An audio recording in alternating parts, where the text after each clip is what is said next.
신자의 교회 생활을 돕는 목회자, 신학적 사유를 깊이 있게 이끌어가는 신학선생, 영성이 풍요로워질 수 있도록 자극하는 영적 지도자. 목사란 누구인가? 목사로서 어떻게 살아야 하는가? 목사의 정체성과 실존을 묻다. 목사 공부입니다.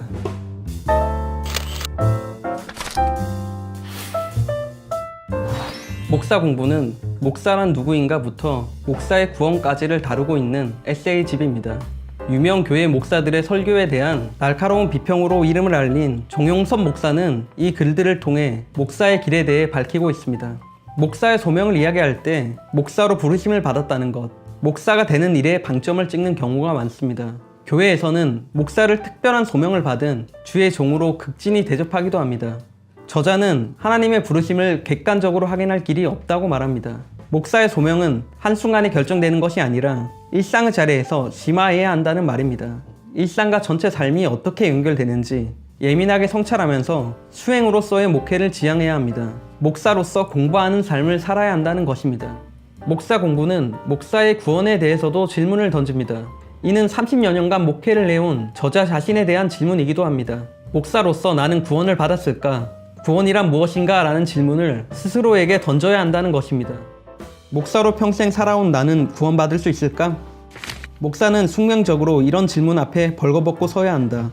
목사라는 직책, 목회의 업적, 신학적 사유 능력을 모두 내려놓아야 한다는 말이다. 이게 쉽지 않다. 평생 이런 것들에만 몰두한 목사는 그것을 내려놓을 수 없다. 사람은 대개 자기가 살아온 그대로 세상을 본다.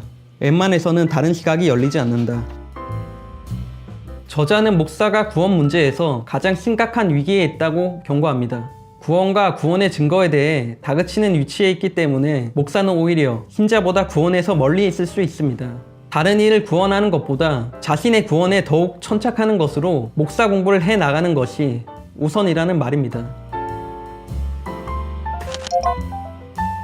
목사가 기독교에서 특별한 직업인 건 맞다고 생각이 드는데 문제는 이제 어떻게 대우할 것이냐. 주의 종 하면서 떠받드는 이런 형식? 무엇보다 목사가 되면 끝? 그러니까 목사가 되면 그냥 저 사람 하나님의 사람이다 이렇게 얘기를 해버리는 거? 그런 것들은 굉장히 좀 문제가 있는 태도가 아닌가. 목사이기 이전에 일단 기독교인이기 때문에 그 삶이 가정 중에 있는 거잖아요. 이 책에서도 얘기하자면 순례자로서의 어떤 이제 가정 중에 있는 건데 검증을 철저하게 해야 한다는 거죠. 그러니까 계속 성찰할 수 있게 만드는 어떤 장치들을 마련해야 되는데 그런 게 한국교회에 없는 게 가장 큰 문제가 아닌가 뭐 이런 생각이 들고, 그래서 이제 보면 상식 수준에 맞지 않는 그런 목사들을 많이 발견하게 되는데, 아무래도 교회에서 발언권을 세게 갖다 보니까 계속 교회에서 말을 많이 하잖아요. 보통 사회에서도 말하는 게 기독교인이 말이 많다, 들을 줄을 모른다 이렇게 얘기하는데 목사는 오죽하겠어요. 그 기독교인들 중에서 훨씬 더 말을 많이 하고 듣지를 못하는 사람이니까 결국 듣지 않으면 누군가의 삶에 대해 잘 모른다는 거고, 그렇다면 거기에 대한 공감 능력이 결여되는 건데, 예를 들어 한 교인이 장례식을 치르는데 슬퍼하는 가족들에게 가가지고 천국에 갔는데 왜 슬퍼하느냐,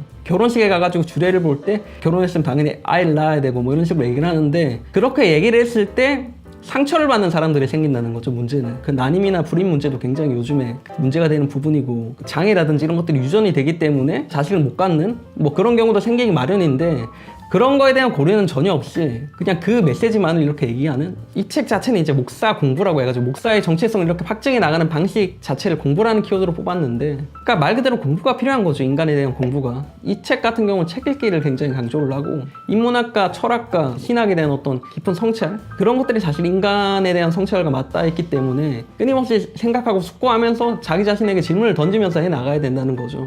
그렇기 때문에 어려운 길이기도 하고, 그런 것을 통해 끊임없이 자기의 소명을 확증해 나가는 게 이제 목사의 직임이기도 하고, 성찰하고 나가지 않으면 그냥 오늘날의 어떤 권력을 잡은 목사들처럼 뭐 그렇게 되는 거죠. 이 책에서 중요하게 던지는 하두 중 하나가 이제 목사의 구원에 대한 건데, 목사는 과연 구원받을 수 있는가? 이건 목사 자신에 대해 던지는 질문이기도 하지만 신자들에게 던지는 질문이기도 하거든요. 당신들을 신앙적으로 지도하는 목사가 구원을 못 받을 수도 있다 라고 또 질문을 던지는 것이기도 하다고 생각이 들어요. 그래서 일반 그리스도인들이 동료 그리스도인으로서 목사의 구원, 어떤 목사의 정체성에 대해서 생각을 해야 되는 게 아닌가. 수행으로서의 목회라는 말은 목회를 구원행위로 받아들인다는 것이다. 이런 쪽으로 생각하기가 쉽지 않다. 목사는 이미 구원받은 사람으로서 다른 사람의 구원을 위해 소명을 받았다는 생각이 강하기 때문이다. 이것처럼 큰 착각도 없다. 목사는 구원받은 사람이 아니다. 그가 남을 구원할 수도 없다. 단지 전문적인 교육을 받아서 목회를 책임지고 있을 뿐이다. 목사의 이런 역할이 별게 아니라는 뜻이 아니다. 그 역할은 비교할 수 없을 정도로 크다. 크기 때문에 오히려 자신의 구원에 천착해야 한다. 그게 전제되지 않으면 목사의 영성은 훼손되고 말 것이며 수행의 길을 갈 수 없을 것이다. 그야말로 종교 장사꾼으로 머물 뿐이다.